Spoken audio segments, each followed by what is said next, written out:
Nous allons parler des engrais verts et des avantages des engrais verts. Alors, pour rappel, les engrais verts, assez simplement, vous avez trois types de plantes qui se font le plus en engrais verts. Vous avez la facélie, qui est une plante assez florifère. Donc, elle se plante entre le mois d'août et le mois d'octobre.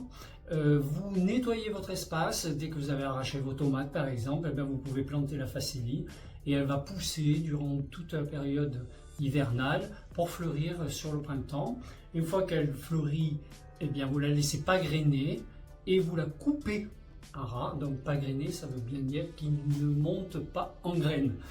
Et vous la coupez et vous la laissez au sol. Donc l'avantage de la facélie, c'est qu'elle va vous aérer le sol par son système racinaire. Vous avez une autre plante qui est la moutarde. La moutarde blanche, alors le gros avantage, qu'elle est très dense. Donc ça va vous éviter de créer des herbages.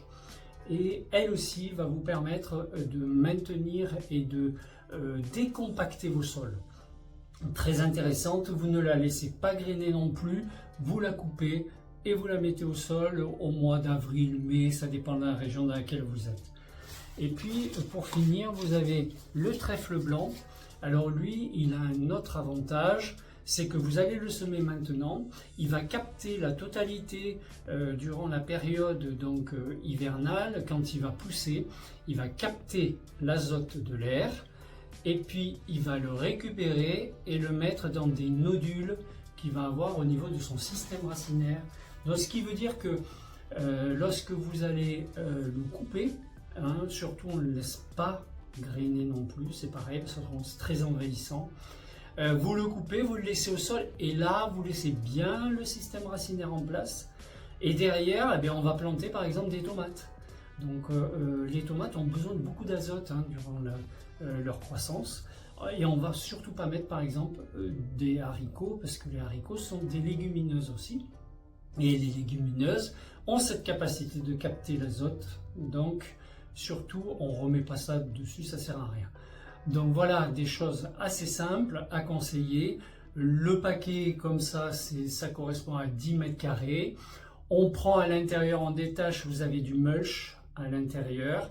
Vous dites au client de bien ouvrir le paquet, de mélanger ça dans un bol et puis ensuite d'aller et de le semer.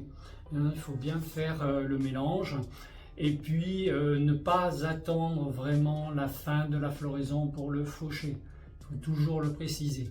Et maintenir humide un maximum pour avoir une culture qui soit la plus efficace possible. Et à la fin, vous enfouissez, une fois que vous avez coupé, vous enfouissez les déchets verts que vous avez de la coupe. Et ça va vous faire un amendement au fur et à mesure, vous améliorez vos sols. Donc il y a tout un intérêt. Et vous saurez qu'en général, ce sont des plantes qui ont un intérêt dans le potager. Donc vraiment à conseiller à nos clients.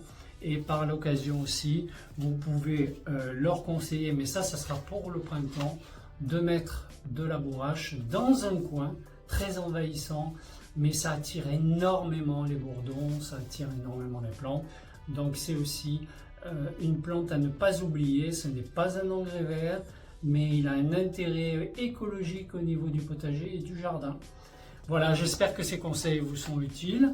En tout cas, jardinier avec Didier, c'est facile. À bientôt.